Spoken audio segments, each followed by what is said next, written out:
Halo semuanya, selamat datang lagi di ulasan materi kita kali ini. Hari ini kita bakal menyelami satu pergeseran mindset yang luar biasa banget soal uang, sistem, dan apa sebenarnya makna dari kata kepemilikan. Buat Anda yang suka ngulik konsep-konsep mendalam tapi tetap terstruktur, nah ini topik yang pas banget. Kita akan membedah sebuah catatan perjalanan mental menuju apa yang sering disebut sebagai self-custody atau penyimpanan mandiri. Ingat ya, ini tuh bukan cuma soal deretan angka di layar, tapi lebih ke perubahan pola pikir yang benar-benar fundamental. Jadi yuk, siapkan fokus Anda dan mari kita mulai bongkar gimana sebuah momen kecil ternyata bisa memutarbalikkan seluruh pandangan seseorang tentang kebebasan finansial. Sering banget kan kita ini dikondisikan buat mikir kalau pencerahan finansial yang masif itu pasti diawali sama kejadian yang super dramatis.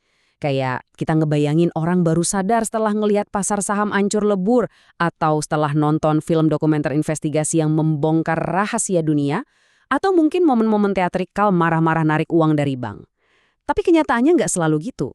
Catatan yang kita bahas hari ini justru menyoroti sebuah realitas yang jauh lebih menarik. Awal dari perjalanan ini, sepi banget, nggak ada drama. Pencerahan itu justru lahir dari sebuah aktivitas yang benar-benar biasa aja. Biasa banget malah. Nah, ini membawa kita ke bagian pertama. Jalan keluar yang sunyi lewat sebuah transfer sederhana.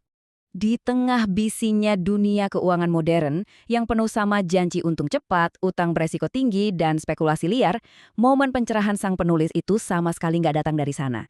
Semuanya murni dimulai dari angka ini, $100. Yap, cuma $100. Penulis cerita kalau katalis dari perubahan perspektifnya yang luar biasa ini tuh cuma gara-gara dia beli Bitcoin senilai $100. Tapi tunggu, bagian terpentingnya bukan pas dia beli, melainkan langkah setelahnya. Yaitu memindahkan nilai $100 tadi keluar dari exchange kripto, masuk ke dompet pribadinya. Ini dia pemicu utamanya. Poin krusialnya di sini adalah $100 itu jelas bukan jumlah yang bakal bikin bangkrut institusi global kan? Tapi jumlah itu cukup. Cukup banget buat menguji sebuah konsep. Sebuah langkah kecil yang mengubah status seseorang dari yang tadinya cuma penonton, jadi pemain beneran di ekosistem desentralisasi. Coba perhatikan baik-baik. Perpindahan ini tuh sebenarnya mengilustrasikan pelintasan batas psikologis yang gede banget. Di satu sisi, ada dunia mereka. Ini melambangkan sistem tradisional dan bursa pertukaran, di mana Anda pada dasarnya ya nitipin aset ke pihak ketiga kan? Di sana Anda cuma pegang janji utang, bukan pegang asetnya langsung. Terus di sisi lain ada dunia saya. Ini adalah ranah personal custody atau kepemilikan pribadi seutuhnya. Jadi narik $100 tadi itu ibarat melintasi perbatasan maya. Dari wilayah di mana Anda harus sopan nanya izin dulu kalau mau ngambil uang Anda sendiri, masuk ke wilayah kedaulatan mutlak di mana ya cuma Anda satu-satunya penguasa atas nilai tersebut. Dan disitulah semuanya berubah. Kita masuk ke bagian kedua, mematahkan mantra finansial dan mengklaim kembali nilai. Momen pas aset itu masuk ke dompet pribadi, boom, mendadak ada mantra yang patah. Mantra ini adalah ilusi yang selama ini bikin kita percaya kalau kita itu selalu butuh orang tengah biar uang kita aman dan sah. Begitu ilusi itu hancur, muncul sebuah realisasi yang luar biasa kuat. Tiba-tiba aja nilai $100 tadi itu sama sekali nggak bisa disentuh sama bank, nggak bisa ditahan sama broker. Dan yang paling ditekankan sama penulis nih, nggak bisa diintervensi sama perencana pusat yang mungkin tiba-tiba aja bikin aturan baru. Ingat ya, kita di sini ngelihat pandangan penulis ini secara objektif, terlepas dari pandangan politik atau ekonomi apapun. Jelas banget kalau putus total dari pihak-pihak pengatur ini ngasih sensasi otonomi yang, jujur aja, belum pernah dirasain sama penulis sebelumnya. Pengalaman ini akhirnya ngebawa dia ke kesimpulan yang benar-benar ngerubah cara pandangnya soal uang. Dia mendefinisikan ulang apa itu uang asli. Uang asli itu baru kerasa kalau memenuhi 3 syarat utama. Pertama, nggak ada perantara yang motong biaya atau ngatur arus masuk keluarnya. Kedua, nggak perlu lagi gantungin kepercayaan pada kejujuran pihak ketiga. Dan ketiga, nggak ada inflasi yang diam-diam ngunyah daya belinya dari dalam. Lewat satu aksi simpel ambil alih kendali ini, si penulis merasa akhirnya dia nyentuh bentuk paling murni dari sebuah instrumen penyimpan nilai. Dan ini dia inti dari semuanya. Ini bukan cuma soal Bitcoin. Ini tentang kepemilikan. Coba resapi kalimat itu sebentar. Sang penulis benar-benar menyoroti esensi dari penemuannya.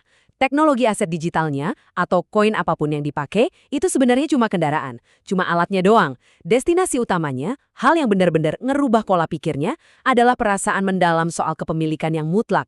Punya kendali penuh sekaligus tanggung jawab penuh atas aset Anda sendiri tanpa ada jaring pengaman dari pihak ketiga, tapi juga tanpa ada batasan dari mereka. Itu adalah sebuah pencerahan psikologis yang jujur aja sangat langka di era finansial kita sekarang ini.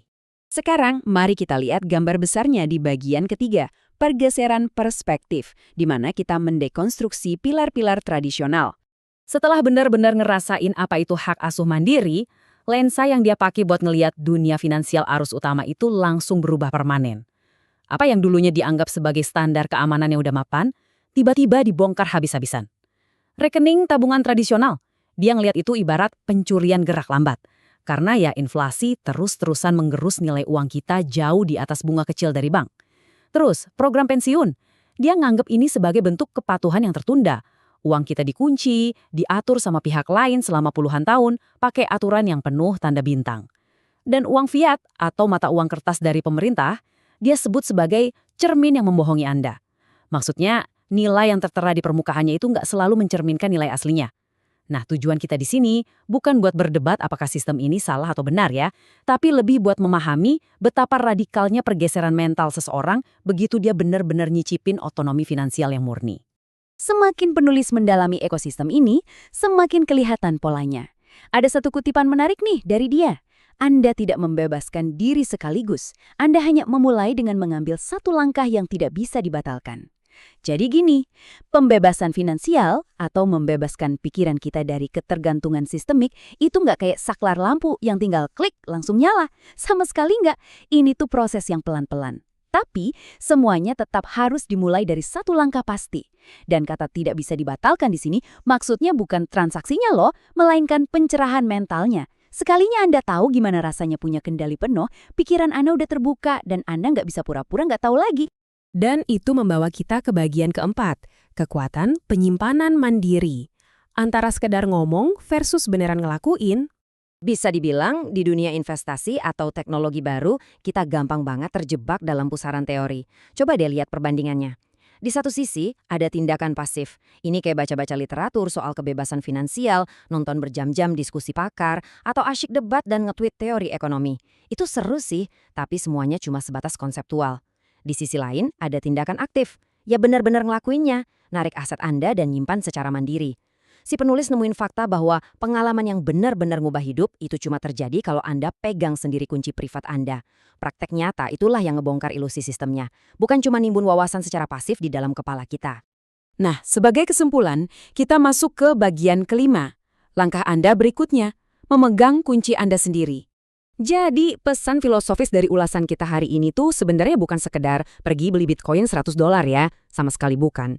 Ini tentang konsep agensi diri, kemampuan buat bertindak secara mandiri dan ambil tanggung jawab penuh atas apa yang jadi milik Anda. Sebagai penutup, saya mau ninggalin satu pertanyaan provokatif dari sang penulis buat Anda renungkan. Langkah apa yang masih Anda tunggu untuk dilakukan? Dari semua info yang udah Anda serap, semua teori yang udah dibaca, ada nggak sih satu tindakan pasti menuju kemandirian yang masih terus Anda tunda-tunda? Karena ya, terkadang aksi yang paling kecil sekalipun, seperti mutusin buat megang kunci aset Anda sendiri, adalah pemicu terbesar menuju kebebasan yang sesungguhnya. Oke, terima kasih udah nemenin ulasan mendalam kita hari ini. Teruslah belajar, tetap penasaran, dan sampai jumpa di pembahasan berikutnya.